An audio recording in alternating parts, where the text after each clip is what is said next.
अब सौर ऊर्जा से चल पाएंगे कोल्ड स्टोर। जी हाँ, आप लोगों ने पहले बिजली से चलने वाले कोल्ड स्टोर देखे होंगे जो बड़े बड़े शहरों में स्थित है, जहाँ पर किसानों को अपनी फसल को रखने के लिए काफ़ी दाम देने पड़ते थे। लेकिन अब Maharana Pratap horticulture university England की एक यूनिवर्सिटी के साथ मिलकर चलाने के लिए शोध करती हुई नज़र आ रही है, जो सौर ऊर्जा से चलने वाले कोल्ड स्टोरेज को लेकर। ये लाइव तस्वीरें हम आपको महाराणा प्रताप एग्रीकल्चर यूनिवर्सिटी से दिखा रहे हैं, जहां पर डॉक्टर से भी बातचीत करेंगे, यहाँ के वीसी से बातचीत करने का प्रयास करेंगे। ये लाइव तस्वीरें हम आपको दिखा रहे हैं महाराणा प्रताप हॉर्टिकल्चर यूनिवर्सिटी से, जहाँ पर अब किसानों की जो फसलें होती हैं, बागवानी से रिलेटेड फसलें होती हैं, वो ख़राब नहीं हो पाएंगी, क्योंकि इंग्लैंड की एक यूनिवर्सिटी के साथ मिलकर महाराणा प्रताप हॉर्टिकल्चर यूनिवर्सिटी अब एक शोध रिसर्च करने जा रही है, जहां पर अब जो बिजली से चलने वाले कोल्ड स्टोरेज थे, उन्हें अब सौर ऊर्जा से चलने वाले स्टोरेज कोल्ड स्टोर बनाने की तैयारियों के लिए शोध है वो शुरू कर दिया गया है। ग्रामीण स्तरों पर जहां पर बिजली की समस्या होती थी, कोल्ड स्टोरेज छोटे स्तर पर किसान नहीं चला पाते थे, लेकिन अब छोटे स्तर पर किसान भी अपना कोल्ड स्टोरेज चला पाएंगे और उसी को लेकर शोध है वो शुरू कर दिया गया है। इंग्लैंड की एक यूनिवर्सिटी के साथ मिलकर महाराणा प्रताप हॉर्टिकल्चर यूनिवर्सिटी ने एक अहम जो कदम उठाया है, जो उसको लेकर रिसर्च की जाएगी कि किस प्रकार से अब जो सौर ऊर्जा होती है उससे अपने कोल्ड स्टोरेज को किस प्रकार से चलाया जा सके। क्योंकि अक्सर देखा जाता है कि आप बागवानी की कोई भी फसल करते हैं, फल हो, सब्जियां हो, फ्रूट्स हो या कोई फूल हो, इस प्रकार की कोई भी खेती हो, उसमें आपको दिक्कत आती है फसल तैयार होने के बाद कि आपको उसका उचित दाम नहीं मिलता, क्योंकि समय के अनुसार जब ज़्यादा मार्केट में चीज़ें आ जाती हैं तो उनका एकदम से दाम गिर जाता है। उसके लिए अब आप अपने फसल को स्टोरेज कर सकेंगे। तुड़ाई के बाद लगभग 25% फसल खराब हो जाती है कि आपके पास जो सही से संसाधन नहीं होते, आपके पास कोल्ड स्टोरेज की सुविधा नहीं होती। लेकिन अब जो शोध है वो शुरू कर दिया गया है कि इंग्लैंड की एक यूनिवर्सिटी के साथ मिलकर शोध किया जा रहा है, ताकि उस पर अच्छे से काम किया जा सके। जो सौर ऊर्जा से चलने वाले कोल्ड स्टोरेज है, उनको लेकर अब महाराणा प्रताप हॉर्टिकल्चर यूनिवर्सिटी काम करती हुई नज़र आ रही है। यहाँ के जो वीसी हैं डॉक्टर सुरेश मल्होत्रा जी, उनसे भी बातचीत करेंगे कि क्या कुछ उनकी तरफ से अब तैयारियां की गई और किस प्रकार से शोध किया जाएगा। आइए क्या कुछ कहा डॉक्टर साहब ने, आपको सुनवाते हैं। तो लाइव तस्वीरें हमने आपको दिखाई कि किस प्रकार से अब जो कोल्ड स्टोरेज है, जो बिजली पर चलता था, उसे सौर ऊर्जा पर चलाने के लिए एमएचएयू की तरफ से अब एक पहल कर दी गई है और इंग्लैंड की एक यूनिवर्सिटी के साथ मिलकर शोध किया जाएगा। उसी को लेकर हमारे साथ मौजूद हैं एमएचयू के जो वीसी डॉक्टर सुरेश मल्होत्रा जी, उनसे बातचीत करते हैं। डॉक्टर साहब, क्या कहेंगे, आप इंग्लैंड भी गए थे और एक शोध शुरू किया जा रहा है, किस प्रकार से किसानों को फ़ायदा उसके और सौर ऊर्जा पर शुरू किया जा रहा है जो कोल्ड स्टोरेज?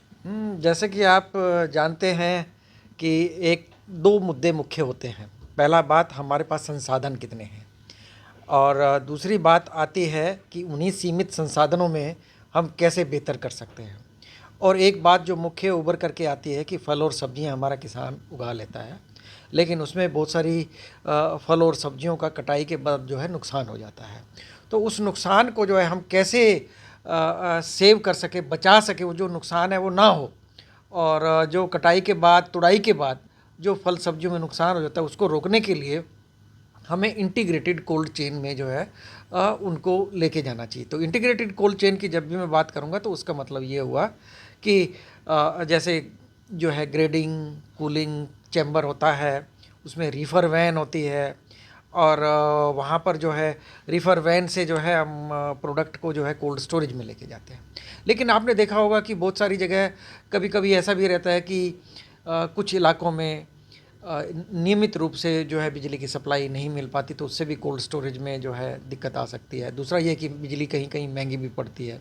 तो उस तरीके से ये सोचा गया कि क्यों ना इस तरह के और विकल्प खोजे जाए, जिसमें सौर ऊर्जा जो हमारे पास पर्याप्त मात्रा में होती है उसको प्रयोग करके क्या हम कोल्ड स्टोरेज चला सकते हैं। तो इस पर विचार हुआ, गहन विचार हुआ, और ब्रूनल यूनिवर्सिटी जो लंदन में है, वहाँ से जो है उनसे हम लोगों ने चर्चा की, बात हुई। तो उन लोगों के पास इस तरह की कुछ उन्होंने रिसर्च का काम शुरू किया हुआ है। तो ऐसी चीज़ें बन के आई हुई हैं, लेकिन उनको अपने यहाँ जो है टेस्ट करने की ज़रूरत है, उसको अपने यहाँ के क्षेत्र में वैलिडेट करने की ज़रूरत है। तो सोचा गया कि हम मिलकर जो है उस पर अनुसंधान करें और वो जितने भी कोई कोल्ड स्टोरेज की जो सोलर बेस्ड डिवाइस हो वो बनाई जाए, जो हमारे भारतवर्ष की और हमारे हरियाणा राज्य की जो मांग है उसको पूरा कर सके और वो कॉस्ट इफेक्टिव हो, मतलब ज़्यादा महंगी नहीं हो। और जहाँ निरंतर रूप से बिजली नहीं मिल पाती तो वहाँ कम से कम इस तरह के कोल्ड स्टोरेज हों जो कि सौर ऊर्जा पर आधारित हों, उनको चला करके जो है उससे जो है हम फल और सब्जियों को होने वाले नुकसान को उसमें संग्रह करके रख सकते हैं और उसको नुकसान से जो है हम लोग अपनी फसल को बचा सकते हैं। और कई बार मार्केट में किसान ले करके जाता है सीधा प्रोड्यूस, तो वहाँ भी हो सकता है कभी उसको रेट अच्छे नहीं मिले, तो वो ये कर सकता है कि अपने कोल्ड स्टोरेज में अपने ओन फार्म अगर कोल्ड स्टोरेज बना रखा है तो उसमें संग्रह करके रख ले और मार्केट के अनुरूप, मांग के अनुरूप निकाल करके जो है अपने प्रोड्यूस को बेचता रहेगा।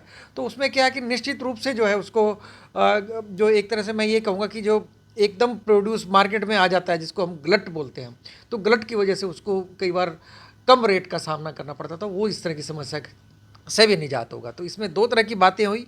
पहला ये कि जो हमारे पास सीमित संसाधन है उनका समुचित प्रयोग कैसे करें, सोलर एनर्जी, सोलर जो हमारे पास रेडिएशन है उससे जो है एनर्जी को जो है हम कैसे जो है कोल्ड स्टोरेज के रूप में यूज करें, और कोल्ड स्टोरेज के रूप में यूज करने से क्या है कि हमारी कॉस्ट इफेक्टिवनेस बढ़ेगी और हमारा जो वातावरण है वो भी प्रदूषित नहीं होगा, क्योंकि उसमें कहीं भी किसी भी तरह का ऐसा कार्बन का इमिशन नहीं है जिससे कि वातावरण प्रदूषित हो। तो वातावरण भी सुरक्षित रहेगा और हमारे जो एक तरह से जो प्रोड्यूस है, चाहे फल एवं सब्जियां हैं, ख़राब होने के बाद मान लो उसको फेंक भी दिया जाता था तो उससे भी तो एक तरह का पोल्यूशन होता था। तो वो इस तरह की चीज़ों को एक तो हम अपनी फसल को ख़राब होने से बचा पाएंगे और वातावरण को सुरक्षित रख पाएंगे और अतिरिक्त आमदनी के रूप में जो है किसानों के लिए फ़ायदे का सौदा रहेगा। डॉक्टर साहब, अगर बात की जाए हरियाणा प्रांत जो बागवानी क्षेत्र में अग्री में आगे चलता हुआ नज़र आ रहा है। हालांकि यहाँ पर जो क्षेत्रफल है वो अन्य राज्यों के मुकाबले कम है, लेकिन जो किसान है अब उनमें एक लहर थोड़ी आई है कि वो फसल चक्र से दूर होकर अब छोटे, मतलब अगर किसी के पास 10 एकड़ है तो 1 एकड़ में दूसरी फसल लगाने की, फूल लगाने की सोच रहा है। तो कहीं ना कहीं उनके लिए फ़ायदा रहेगा कि अभी आप देख रहे हैं कि हमारा जो इलाका है, क्षेत्र है, इस क्षेत्र में ज़्यादातर गेहूँ और चावल आधारित खेती होती है। और गेहूँ और चावल आधारित खेती में हमारा ये मतलब हुआ कि हमारे जो संसाधन है, चाहे वो जल है चाहे भूमि है, उस भूमि से जो है हम ज़्यादा से ज़्यादा पानी का दोहन कर रहे हैं। तो ज़्यादा पानी मांगती है ये फसलें, तो पानी जो है आने वाले समय में हो सकता है कि हमें दिक्कत आए और क्लाइमेट चेंज का इफेक्ट भी देखने को मिल रहा है। तो इन सब चीज़ों को अगर आप देखते हैं तो इसमें हमें विकल्प की तरफ देखना पड़ता है कि हाँ, इसके अलावा फिर विकल्प क्या होगा। क्योंकि जिसमें किसान को अगर ये कहा जाए कि आप गेहूं चावल छोड़ करके इसके बदले में कोई और खेती कर लो, हाँ मैं ये नहीं कहूँगा क्योंकि वो खाद्यान्न सुरक्षा के लिए भी वो भी ज़रूरी है, लेकिन कुछ हिस्सा अगर उससे बचा करके भाई हाँ भाई कुछ हिस्सा जो है मैं चावल से निकाल करके जो है मैं मूल्यवान फसलों की तरफ ले जाऊं तो उसमें बागवानी फसलें आती हैं, तो उसके बराबर की प्रॉफिटेबिलिटी जो है उसको मूल्यवान फसलों से मिलेगी। जब मैं मूल्यवान फसलों की बात करूंगा उसमें फल, सब्जियां, फूल, मसाले, सुगंधीय पौधे, ये सभी आ जाते हैं। तो और मसालों के भी मैंने जैसे जिक्र किया, तो ये जितने भी फसलें हैं जो ये हॉर्टिकल्चर के अंतर्गत आती हैं। मधुमक्खी पालन को भी हम हॉर्टिकल्चर के अंतर्गत मानते हैं, मशरूम खेती भी इसके अंतर्गत मानते हैं। तो ये ऐसे विकल्प हैं जो कि हम लोग ये कहेंगे हाई वैल्यू एग्रीकल्चर की तरफ शिफ्ट करने की ज़रूरत है और डाइवर्सिफिकेशन करने की ज़रूरत है। इसका डबल लाभ रहेगा। पहला, हम अपने संसाधन संजो करके रख सकेंगे, उन्हीं सीमित संसाधनों में जो है हम लोग उत्पादन ले पाएंगे। दूसरा ये होगा कि हम लोग जैसे खाद्य सुरक्षा की बात करते हैं तो खाद्य सुरक्षा भी सुनिश्चित हो रही है, पोषण सुरक्षा की भी बात बहुत ज़रूरी है। तो पोषण भी जो है हमें इन फसलों से मिलेगा। वो पोषण जो है, जैसी जागरूकता अभी बढ़ी है, जागरूकता बढ़ने से हर आदमी चाहता है कि हमें पोषण युक्त खाना मिले। तो ये हॉर्टिकल्चर क्रॉप्स जितनी भी हैं पोषकता से भरपूर है। तो इसमें खाद्य सुरक्षा, पोषण सुरक्षा और आजीविका सुरक्षा तीनों जो है इससे आधार जो है एक तरह से एड्रेस होती है। सर, प्रो हरियाणा टीवी के माध्यम से किसान भाइयों से क्या अपील? किसान भाइयों को मैं यही कहूँगा कि सबसे पहले तो वो ये आकलन अवश्य करें कि उसके पास संसाधन क्या क्या है, उन्हीं संसाधनों से बेस्ट टू बेस्ट वो क्या कर सकता है, उन्हीं फसलों का चुनाव करें। अगर उसने उस तरह का फसल का हमारी खेती और एग्रो क्लाइमेटिक कंडीशंस को ध्यान में रखते हुए उनका चुनाव करें और जो अच्छी किस्में हैं उनको चुनाव करें और अच्छी जगह से उनको खरीदें। और जितने भी पैकेज ऑफ प्रैक्टिसेस जो बनाई गई है उनको एक वैज्ञानिक ढंग से खेती करें और वैज्ञानिक ढंग से उनको अपना करके उत्पादकता बढ़ाएं, गुणवत्ता भी बढ़ाएं। ये जो है एक तरह से मैं संदेश किसानों को देना चाहूँगा कि जो भी कार्य करें वो एक योजनाबद्ध तरीके से करें। तो ये हमारे साथ डॉक्टर सुरेश मल्होत्रा जी थे। उन्होंने बताया कि किसान भाइयों से अपील भी की कि जो अब किसान है वो टेक्निक तरीके से खेती करे और वैज्ञानिक तरीके से खेती करे ताकि आमदन में बढ़ोतरी हो सके। और जो फसल चक्र है उसमें किसान उलझ चुका है, लेकिन अगर धीरे धीरे उससे निकलने की कोशिश करेगा तो उसकी आमदन है वो भी बढ़ती हुई नजर आएगी। करनाल से विकास महला, प्रो हरियाणा टीवी।